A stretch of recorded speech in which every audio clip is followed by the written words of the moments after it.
दुर्गा किसी के बाप की जागीर नहीं है, सबके अपने अपने मन की जागीर है। ये देश संविधान के हिसाब से चलता है, संविधान हमें इसकी इजाजत देता है, हम कुछ भी पहने।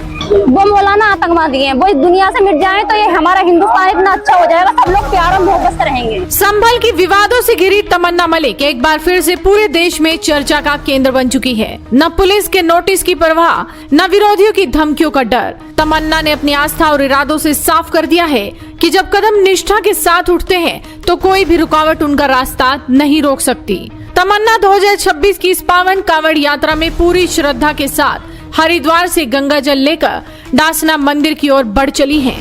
लेकिन इस बार कहानी सिर्फ तमन्ना की अकेले की नहीं है। इस अनोखी यात्रा में उनके पति अमन त्यागी उनका सबसे बड़ा सहारा बनकर साथ चल रहे हैं। तो वहीं अलीशा बानो नाम की एक अन्य मुस्लिम महिला भी कदम से कदम मिलाकर शिव भक्ति का ये जल लेकर आगे बढ़ रही हैं। हरिद्वार से शुरू हुई ये यात्रा गाजियाबाद के ऐतिहासिक डासना मंदिर तक पहुंचेगी, जहां 11 अगस्त को महाशिवरात्रि के अवसर पर भगवान शिव का जलाभिषेक किया जाएगा। जब ये टोली मुजफ्फरनगर पहुंची तो नजारा देखने लायक था। एक तरफ जहां स्थानीय लोगों और हिंदू संगठनों ने फूल मालाओं के साथ उनका भव्य स्वागत किया, वहीं कानून व्यवस्था बनाए रखने के लिए पुलिस बल भी चप्पे चप्पे पर मुस्तैद नजर आया। रास्ते में जब मीडिया ने तमन्ना को घेरा तो उनके तेवरों ने एक बार फिर से सबको चौंका दिया। बुर्के में कावड़ लाने के सवाल पर तमन्ना ने बेबाकी से संविधान और अपने अधिकारों का हवाला दिया।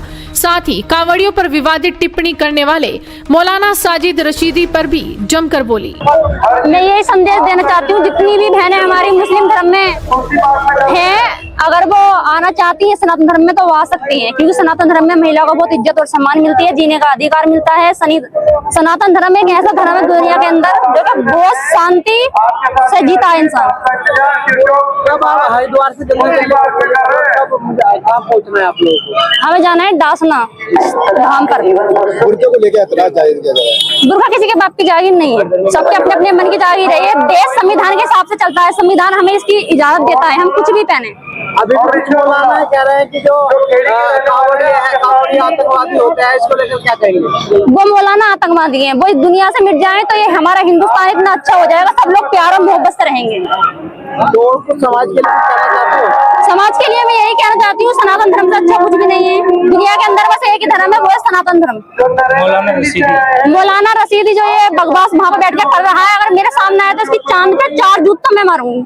इतना फालतू बकवास कर रहा हूँ पे क्या, तो भोलों के बारे में ये बोल रहा है क्या नशेड़ी होते हैं, आतंकवादी होते हैं। इससे बड़ा तो कोई आतंकवादी भी नहीं है। देश और देशों से इसे फंडिंग होती है, इस देश में इन्हें आतंकवादी फैला रखी है। आप लोग रहने वाले कहाँ के हो? मैं संभल जिला की रहने वाली हूँ। फरवरी में मैं एक बार कांवड़ यात्रा निकाल चुकी हूँ और मैं आज फिर ऐलान कर रही हूँ, अपनी कांवड़ यात्रा फरवरी में मैं फिर निकालूंगी, जोड़ा करूंगी। मैं इस बार इन बहन का समर्थन करने आई हूँ जो कि गाजियाबाद में रहती है, क्योंकि इस्लाम धर्म के अंदर रहने के बाद ना तो इन्हें कुरान से इंसाफ मिला, ना ही तो इस्लाम से इंसाफ मिला। जो दाढ़ी रखा के टोपी ओढ़ के बैठे हुए, ना ही उनके हिसाब से इंसाफ मिला इनको। मेरे पति अमन त्यागी। इस पूरी यात्रा में तमन्ना के पति अमन त्यागी उनके सबसे मजबूत स्तंभ बनकर उभरे हैं। अमन का कहना है कि जीवन साथी की इच्छाओं और आस्था का सम्मान करना ही सबसे बड़ा धर्म है। वहीं टोली में शामिल अलीशा बानो का कहना है कि न्याय और मानसिक शांति की तलाश उन्हें सनातन धर्म की ओर खींच लाई। यही देना चाहता हूँ कि हमारे सनातन में कोई भी पत्नी और पति उसका साथ निभाता ही है, तो मैं वही कर रहा हूँ। मेरी पत्नी की इच्छा थी कि मैं कांवड़ लाऊं, जल भर के लाऊं, तो मैं उसका साथ निभा रहा हूँ उनका।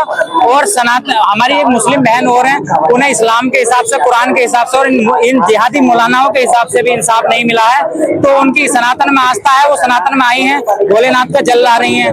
लेकिन हमारे बुर्का पहनने, इन महिलाओं के बुर्का पहनने से बताया जा रहा है कि कुछ लोगों की भावनाएं आहत हो रही हैं। मैं उनसे पूछना चाहता हूँ, ये कट्टरपंथी मौलाना जो टीवी पे बैठ कर बयान दे रहे हैं कि जितने कावड़ी हरिद्वार से जल भरकर ला रहे हैं ये नशेड़ी हैं, भंगेड़ी हैं और आतंकवादी हैं, ऐसे मौलानाओं को प्रशासन FIR दर्ज करे और इन्हें गिरफ्तार करके जेल भेजे। वरना ये करोड़ों जो भोले हैं जो हरिद्वार से आ रहे हैं, ये 11 तारीख में शिवरात्रि पर जल चढ़ा के इनके सीने पे भी चढ़ सकते हैं। याद रखना, इन्हें रशीदी को गिरफ्तार करके जेल भेजना चाहिए।